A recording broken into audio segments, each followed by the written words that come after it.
we put a committee together. UNA Charter Pasadena reached out to us, and we put a committee together, and we've been working hard with them over the past few months. And so today we are here for the Human Rights Day. And so before I get started and introduce Mayor Terry Tornick, I just want to say thank you for everything you've done for this school. He has close ties to this school. His son works here. He's had all granddaughters come here. So I just want to say thank you for everything you've done. So put your hands together for Mayor Terry Tornick.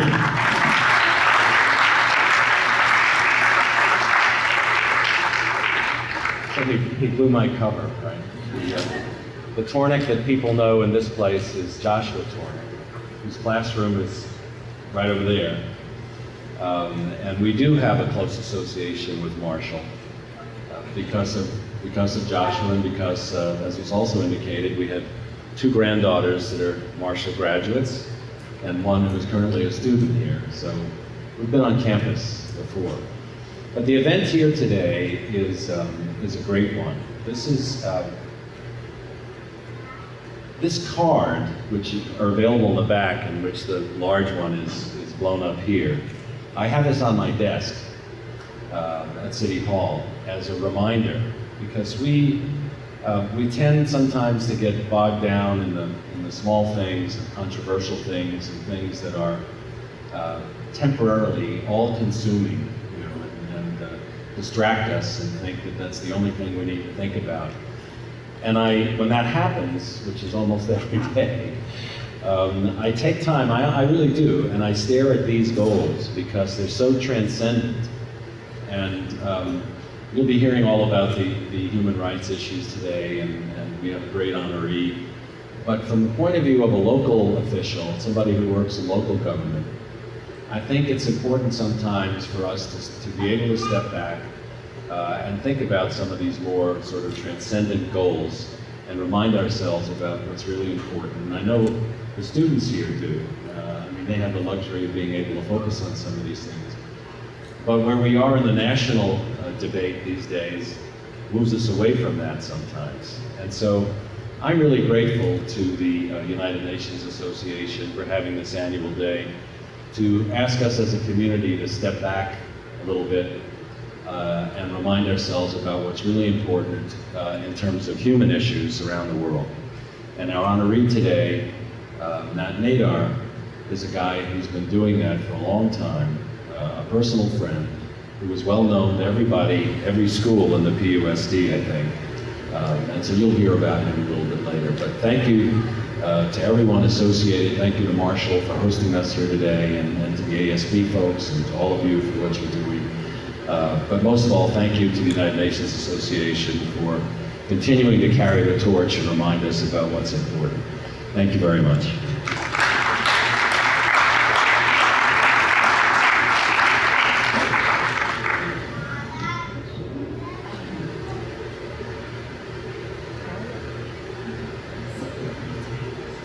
Hi everyone, my name is Daria McCoken. I'm current president of the UNA Pasadena chapter. Thank you so much, Mayor Tornick, for another wonderful, successful event and letting us talk about the human rights goals, or the sustainable development goals connected with the human rights.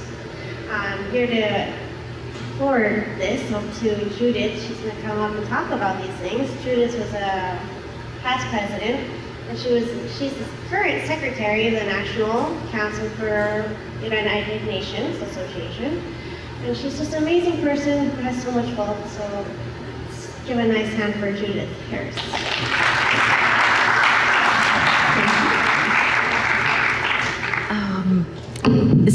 Is this working? No. Okay. Thank you, Daria. This is the 11th year that we have partnered with the city of Pasadena, and I thank Mayor Tornick for continuing the tradition. This is very appreciated.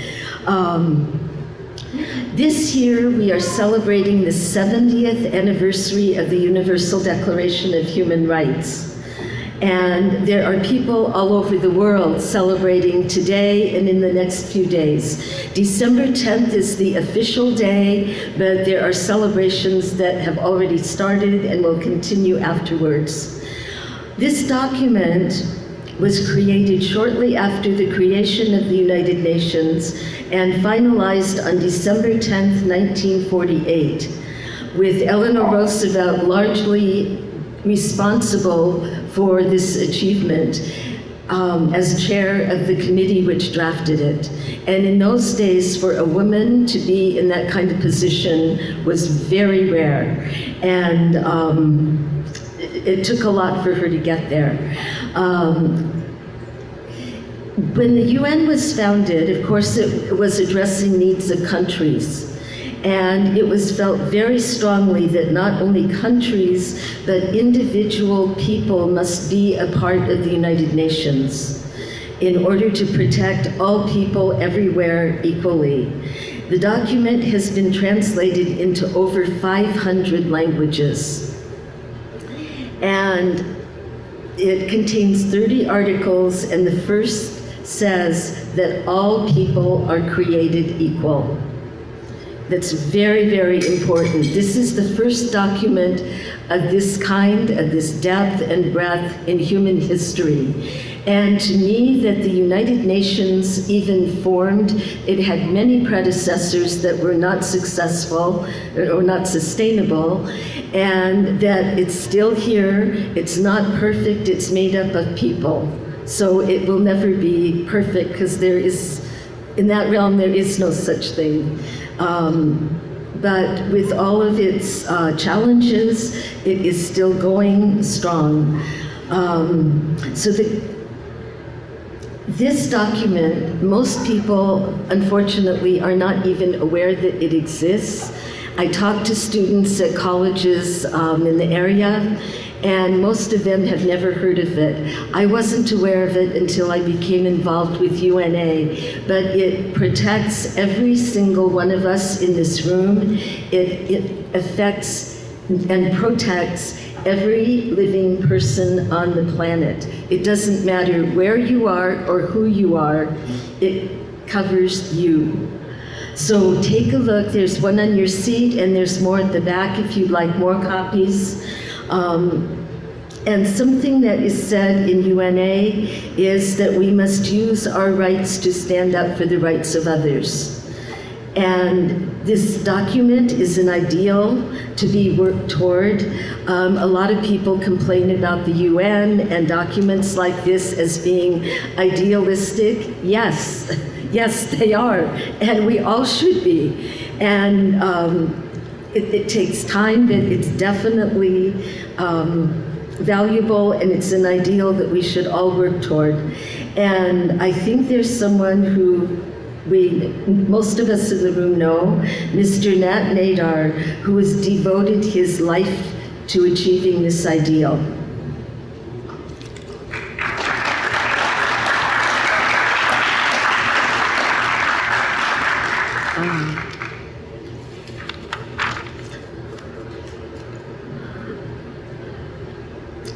This year, the world is celebrating the 70th anniversary of the Universal Declaration of Human Rights, and what more fitting time than here and now to honor Nat Nadar, someone who truly exemplifies this year's theme, human rights close to home. Any year would be wonderful, but being as this is a very special year, we wanted to honor you. Eleanor Roosevelt said, "Where, after all, do universal human rights begin? In small places close to home, so close and so small that they cannot be seen on any maps of the world. Yet they are the world of the individual person, the neighborhood he lives in, the school or college he attends, the factory, farm, or office where he works. Such are the places where every man, woman, and child seeks equal justice, equal opportunity, equal dignity without discrimination. Unless these rights have meaning there, they have little meaning anywhere. Without concerted citizen action to uphold them close to home, we shall look in vain for progress in the larger world." Nat Nadar is a citizen who has taken action for the past 40 years to bring an awareness of the Universal Declaration of Human Rights to his community. He was raised in Persia, currently Iran, and came to the United States at 13 years of age.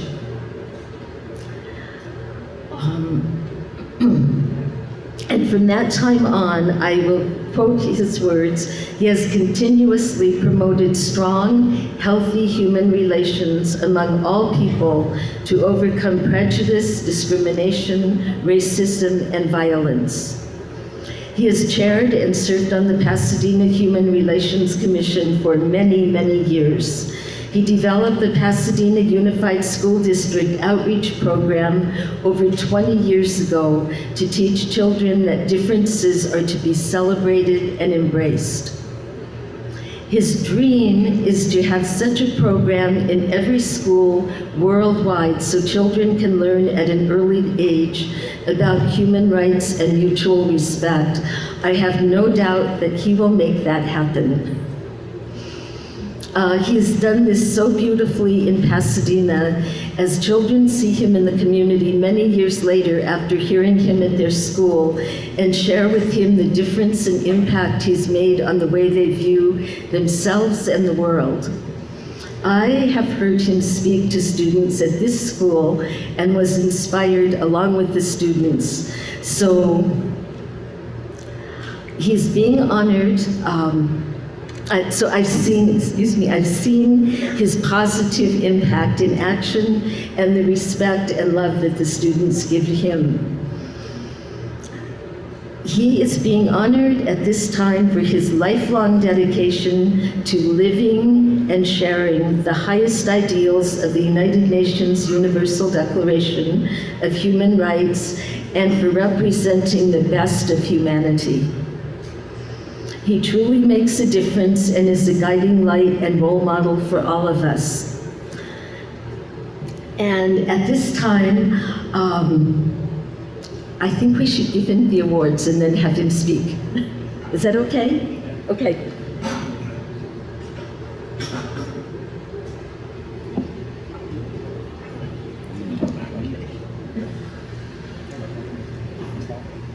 Do you want to go first? Okay. Yes.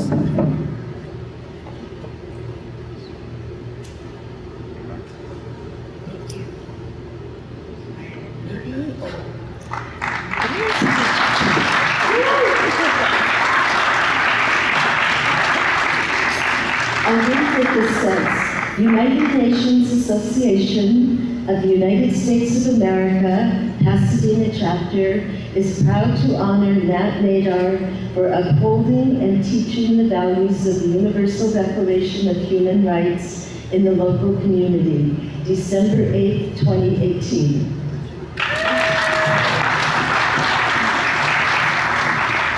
Good afternoon, everyone. My name is Hector Rodriguez, and I have the great honor and privilege of presenting a certificate on behalf of Assemblymember Chris Holden to my great friend here, Mr. Nat Nadar.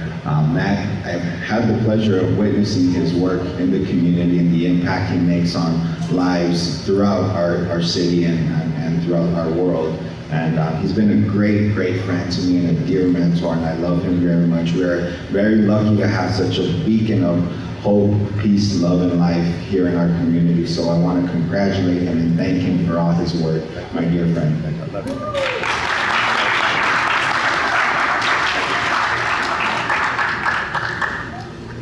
And finally, because we claim him first, the city of Pasadena has a certificate of recognition to our dear friend Nat.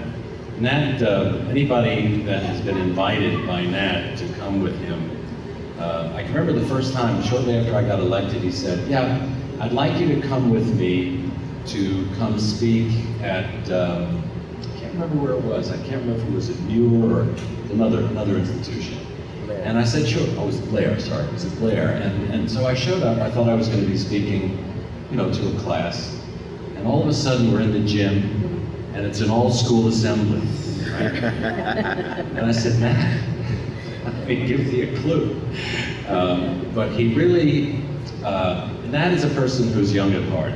And so he is able to communicate, I think, with youth in a way that some of us old, stodgy people can't. And beyond that, those of you should appreciate the other side of that is his endearing commitment, apart to human rights and educating youth. Matt has a continuing commitment to music. And that's represented in terms of a selection of someone who's near and dear to him. But apart from that, I think it's sort of representative of sort of universal qualities that Nat is concerned about and concerns himself with. And so he is an entirely appropriate designee and honoree by all of us today. So Nat, this is yours.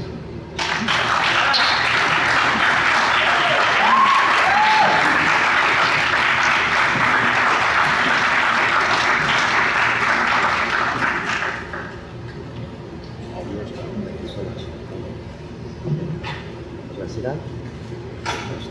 I'm going to see. Oh, yeah. This is for you.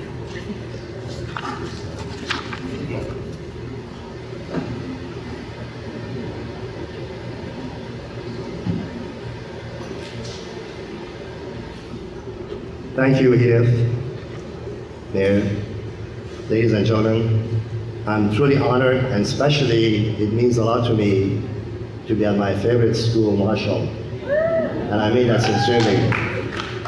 About 25 years ago, having had learned about Eleanor Roosevelt's commitment for human rights through Declaration of Human Rights, that was actually became a law through the United Nations on December 10th, 1948. I made a commitment that I would do something for humanity, which already had been involved. So I went to the superintendent of the Pasadena Unified School District, and I said, we should have a class at a young age for all the classes in PUSC titled Human Relations and Declaration of Human Rights, as well as every country on the map should be in that book about custom, religion, tradition, food, music, geography, history. So when people will come across a person from that country next time, they would have a better feel. They will not have unknown thinking or what they heard from others. And they said, well, it takes a lot of work. You have to go through Los Angeles Board of Education and so on. But I never gave up. So what I said, I'm going to start it, and hopefully someday we will do that. So I began by going to all different schools in PUSD. And at the beginning, I had anywhere from 12 to 14 classes.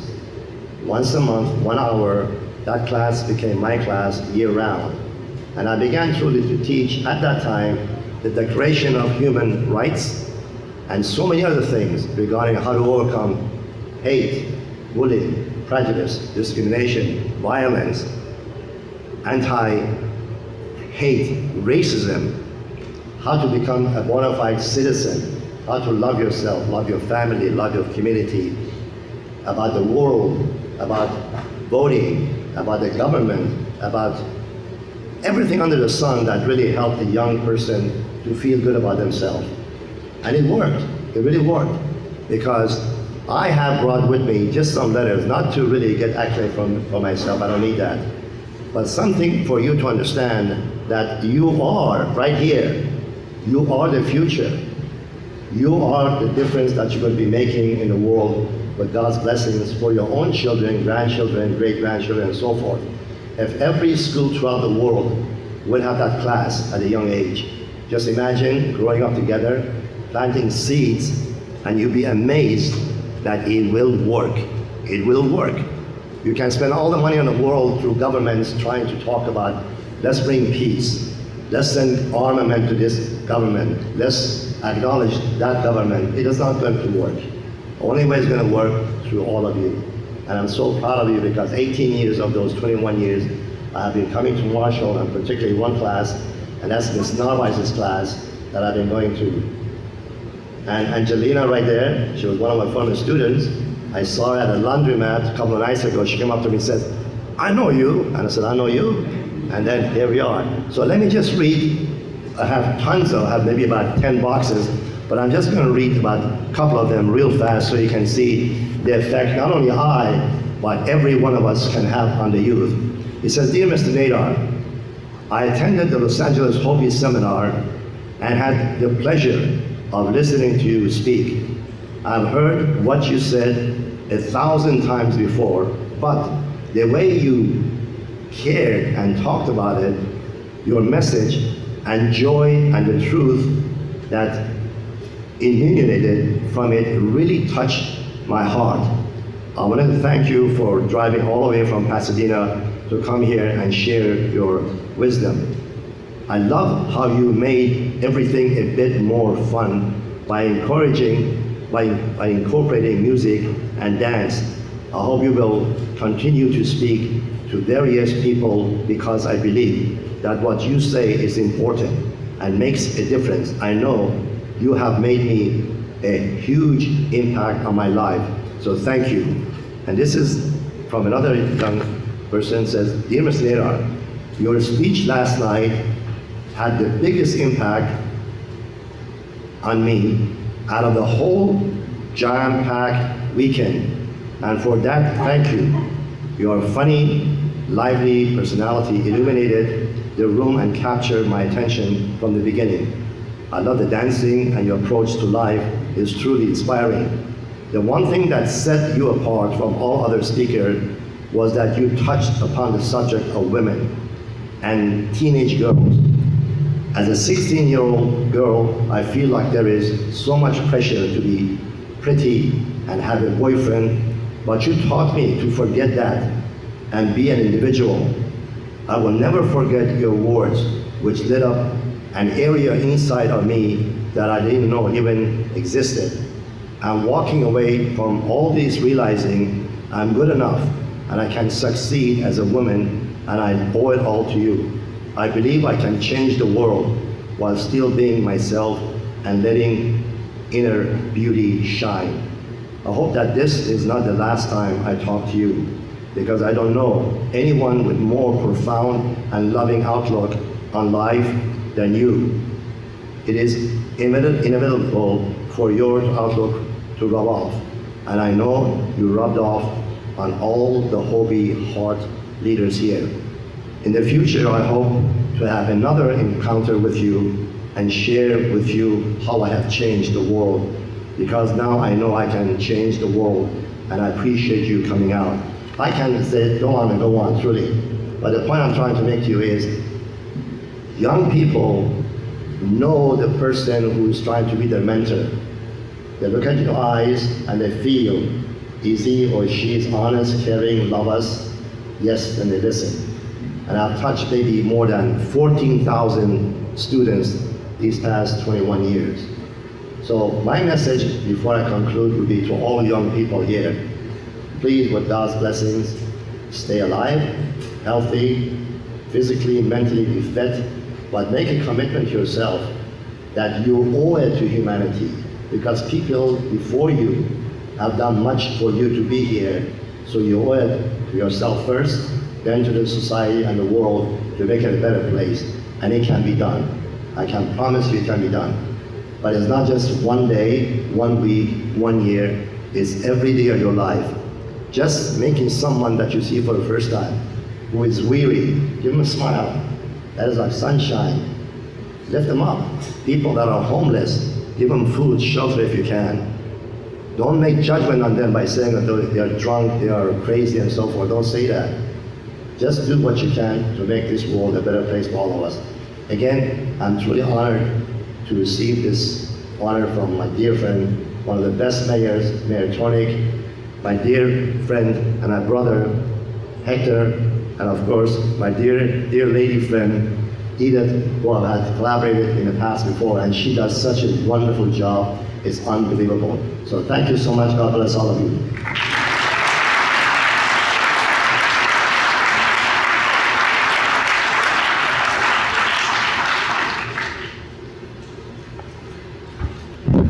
Next.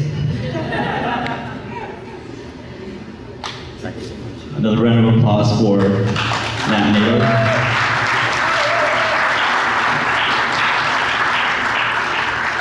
Okay, so because we're hosting this event here at Marshall, me and Janelle Johnson right here, she helped me a lot with putting the event together.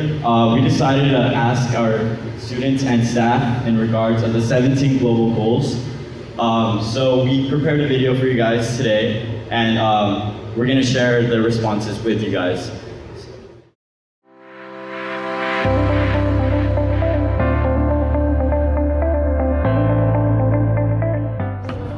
To have no poverty in a global context is to educate your women, because if you educate your women, then you have 50% of your workforce that is going to contribute to your GDP. So it is absolutely essential that women are given the proper opportunities in order for your countries to succeed.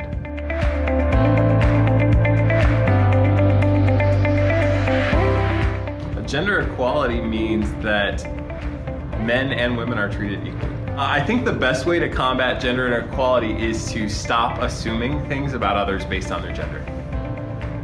Both men and women need to acknowledge the struggles that each other face. Yeah, and to bounce off that, I think there's a lot of problems with like pink means girl and boys mean blue, and like I just think that there's a lot of separation there, and that we need to become united and know what each other's adversities are.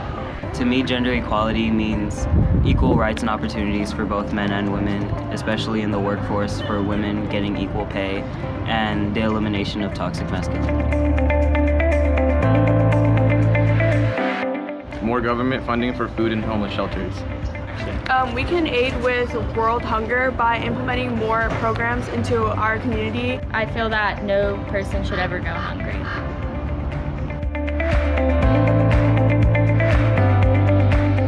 I think a quality education means that you're making sure that students are set up to have options in life, and also tapping into their curiosity, making them interested in the world.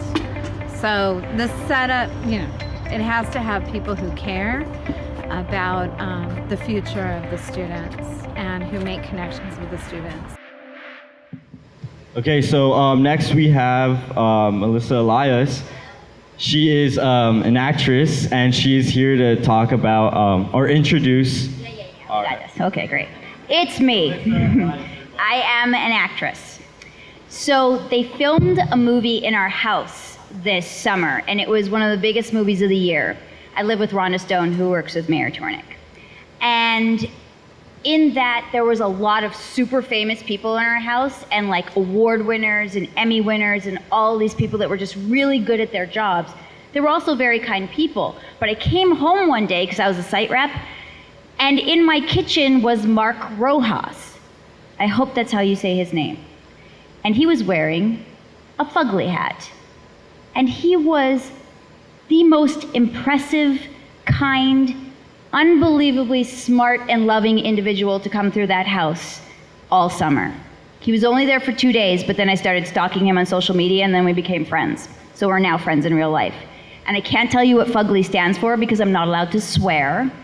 But I can tell you that for me, it makes it a lot easier for me, who used to be very weird and very shy and very introverted and scared to do anything and say anything and do the wrong thing and say the wrong thing to the wrong person. But because of you, Mark, and I know you're shy right now, because of him, it makes my job a lot easier, whether I'm acting in Hallmark movies or being a site rep or just standing here for Rhonda introducing one of the greatest human beings I've ever met. He turned down being on the Today Show because he was nervous. And yet he showed up here today, and I'm super excited for you guys to meet him. And I know he's nervous right now, so I need help. You, right there, come here for a second. Yeah, We're gonna do this, just for a second. Okay, what I need you to do is to tell Mark what it feels like to be up here, standing here, what you feel like emotionally, like. Yeah, emotional. Oh, wow. It feels great, Look at them. They're all smiling. They're staring. Yeah, but they're not like staring into your soul. They want to like support me. Do they care? They don't care. Do you guys care? All right, great. So, they care. You care. They care. They care. Yeah. You care. They're still staring at us. It's very awkward. It's almost getting weird. Okay, but we're still gonna be okay. Okay, guys, let's give it up for Mark. Let's let him know that it's gonna be okay.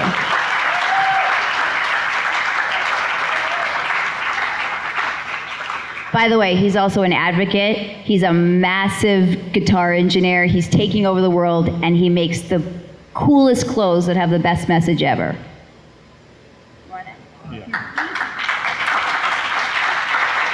Hi guys, I just got off a flight yesterday from Germany. I've been in Europe for a month, so I'm kind of jet lagged and kind of nervous. I am Mark. I created the brand Fugly Los Angeles. Most of you probably saw it, Johnny Depp wearing it. A lot of celebrities, Kendrick Lamar.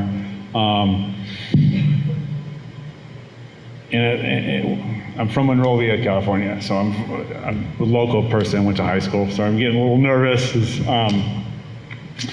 I created this brand because what I went through in school. Unfortunately, I was extremely bullied in my so-called friends. It was very hard for me to talk about. If you are bullied, don't be afraid to tell somebody.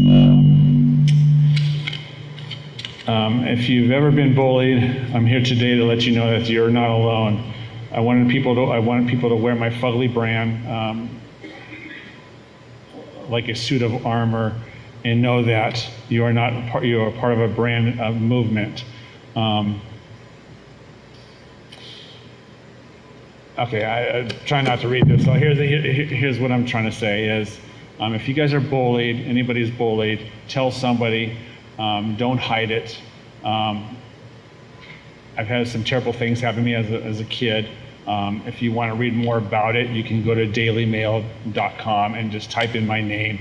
It will tell you the awful things that happened to me. About 10 months ago, I tried to commit suicide, and from this bullying and from trying to get my brand up, and that was the last time I tried. But my cat saved my life, and then they meowed, and that was it.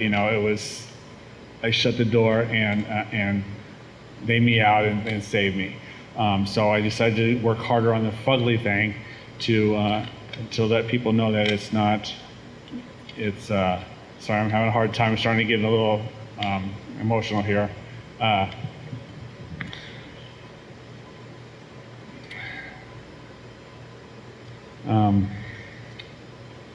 Just if you get bullied, please tell a teacher. I told my teacher.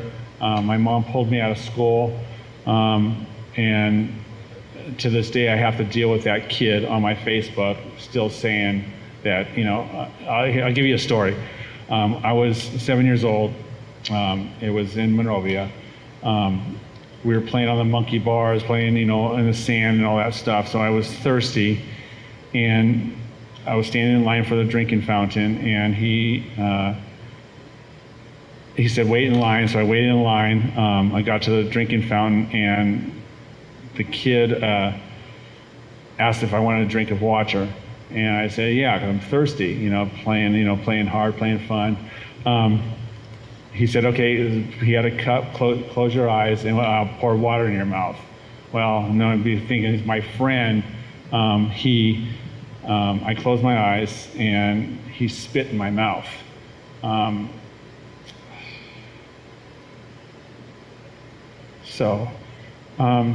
At 7 years old, I wanted to commit suicide. Didn't know how to do that because I was too young.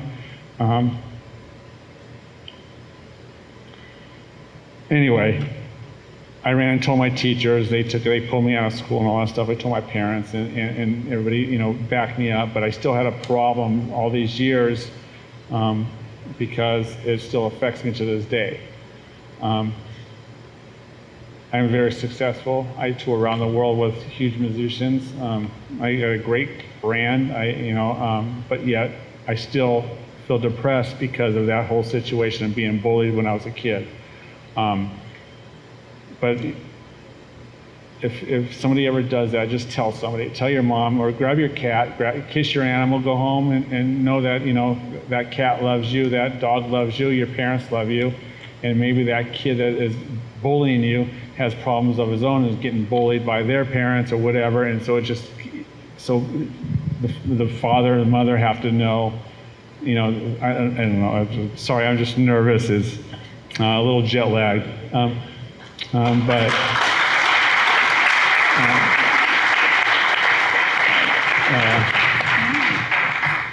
I'm just reading his papers for him. so I just did this yesterday, wrote this today, and it's just, so, listen, I don't know where to. I talk to Mark a lot, so I'll talk for him. I'm sorry, I just very nervous. This is, you know, I turned down a big show. But I'm gonna say, I'm trying to keep my fear here. It's, you know, so you guys are witnessing. You know, I'm a silent person in my Fugly brand because I don't want nobody to know who I am. But I have to, because it's all about me. It's all about what happened to me as a kid. There's a lot of things that happened to me that you can read about on the internet. But I don't know. I have to say that I'm super grateful for Mark being able to stand up here, no matter what he's feeling. The number one thing that he is doing right now is being absolutely vulnerable for us, and that's what we need to do for each other. And I just want to be here for Mark and say, you know, there is that saying, if you want to walk fast, walk alone. If you want to walk far, walk together. So we're here for you, just like you're here for us, and we appreciate it.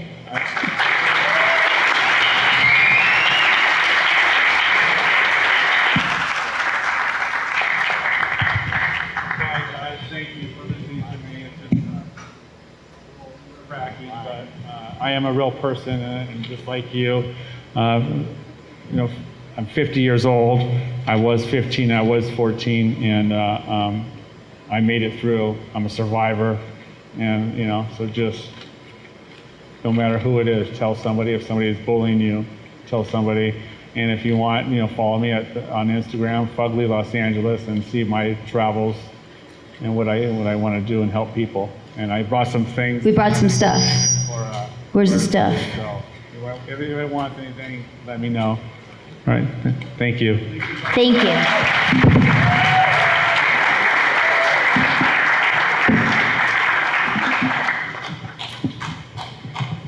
Okay, another round of applause for Nate.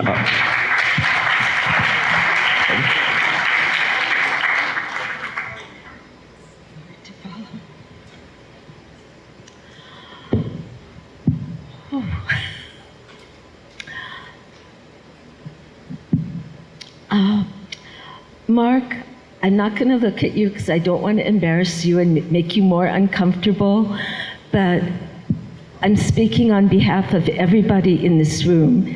Thank you so much for being here. You're among friends. You're welcome to stay as long as you like, and if you need to leave, that's fine too. But know that you're among friends who care about you, and what you brought today is exactly what we're talking about human dignity for everyone, and to put yourself out here to us today is, you've touched every heart here. Thank you so much.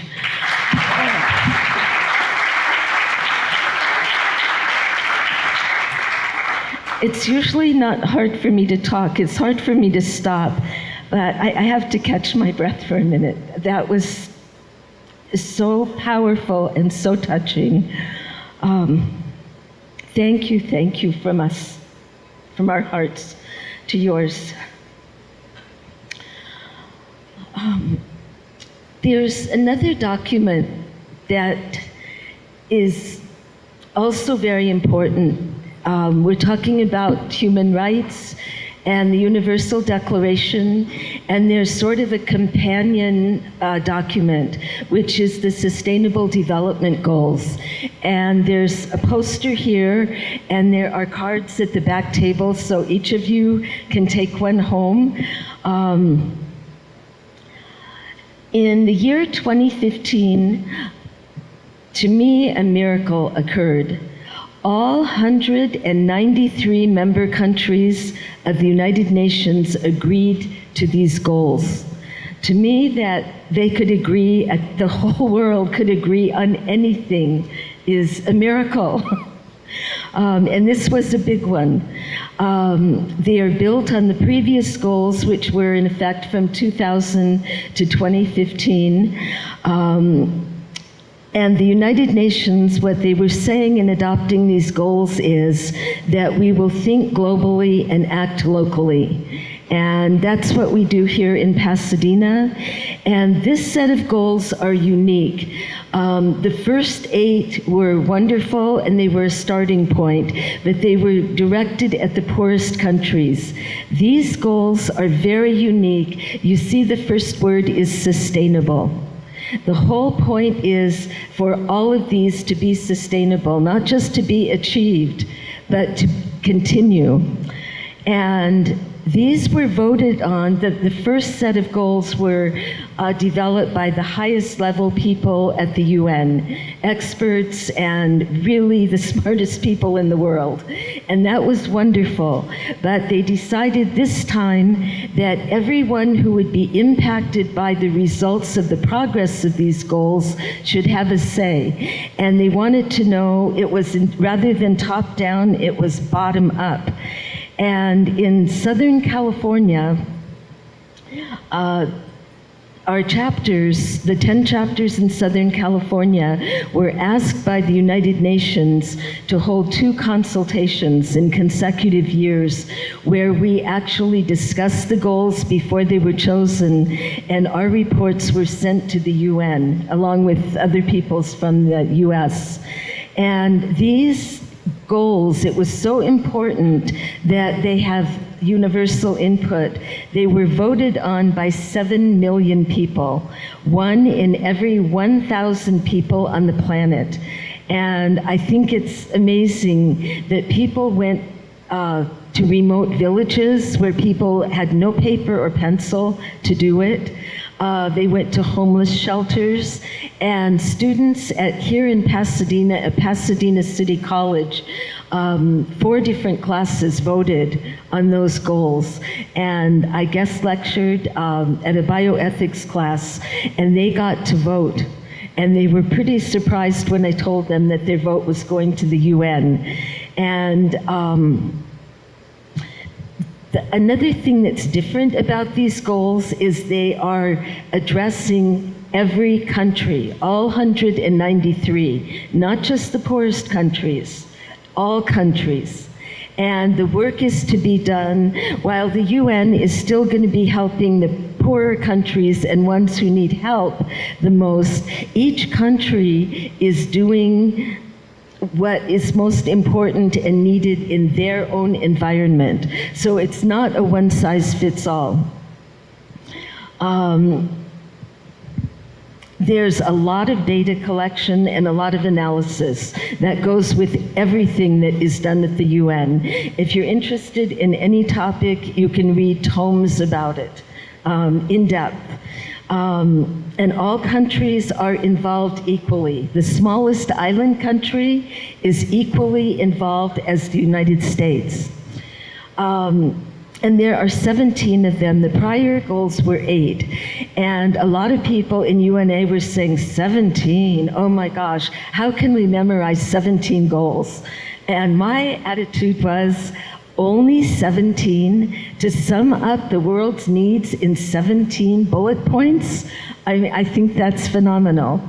And what is really exciting is that below each goal there are many, many sub-goals, and that everyone is needed to achieve these. Civil society, which is what I call regular people, like some of us in the room, some of us are more than regular people. But that's what civil society is.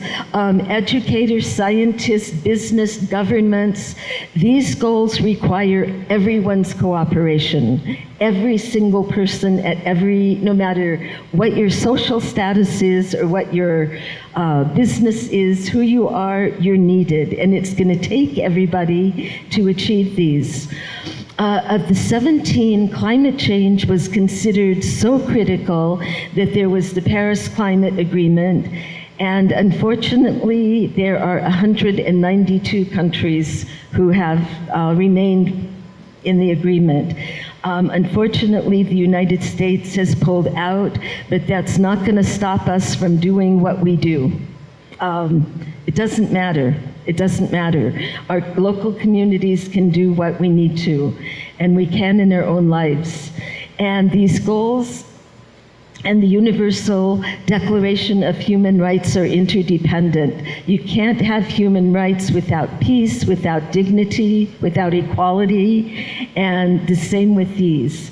And today, in a few minutes, you'll have an opportunity. We're going to do some small breakout groups and have an opportunity to talk with the help of a facilitator about how these two interact with each other and what you personally can do.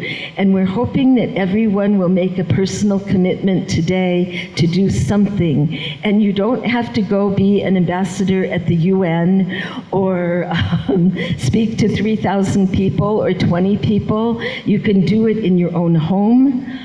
There's lists of things you can do, and most of all, what Mr. Nadar was talking about and what Mark was talking about, smile, it's free. You can do something every day. And what I hope you take away from today is to know that every one of you can make a difference. So.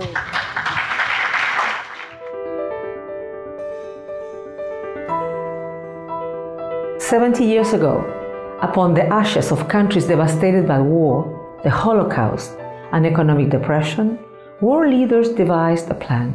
The Universal Declaration of Human Rights was conceived as a detailed map to guide the world's people out of conflict and suffering and ensure that relations within societies and between states could be sustainable and peaceful. The Declaration inspired liberation movements and led to better access to justice, social protection, economic opportunities, and political participation. Wherever respect for its commitment has been present, the dignity of millions have been uplifted, suffering prevented, and the foundations laid for a more just world. We need to keep pushing forward. People are increasingly fearful of the great changes our world is experiencing, and it is precisely at times of turmoil and uncertainty that the Universal Declaration of Human Rights can guide us. Step by step, it lights the path. We need more respect, greater justice. We need to uphold human equality and dignity. And we can achieve this. All of us, wherever we are, can make a difference by standing up for everyone's human rights.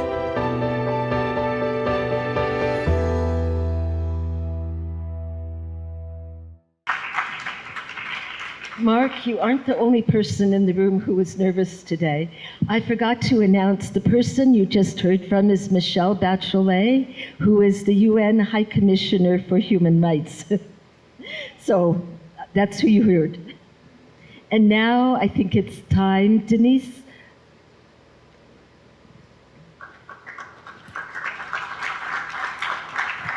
Good afternoon, everyone. Thank you so much for being here. I'm excited about this portion. We get to bring it home, personalize it, talk about what we can do to make a difference out there, both in our society, at home, and just with one another. So we're going to have some breakout groups, some dialogue groups around the Sustainable Development Goals, the SDGs, and we've got 5 different topics. So I want you to sort of grab a topic in your mind that sort of pops off this list for you that you want to do a deeper dive and talk about in a small discussion group here. So we've got no poverty, which is Sustainable Development Goal number 1. SDG number 4 is quality education. Number 5 is gender equality as another choice. Number 10, reduced inequalities. 13, climate action. And those are your 5 choices. And so who are my facilitators? We're kind of blended in there. So go ahead and stand in the back of the room there. They're going to have some signs that look something like this. All right, so there's some topic areas, and you get to self-select whatever speaks to you in this moment that you want to have a conversation with. Talk about how you could be making a difference out there. Thank you very much. This has really been fun. My gratitude to Marshall and to the UN Association and And I think we all learned something here today. So give yourselves a round of applause.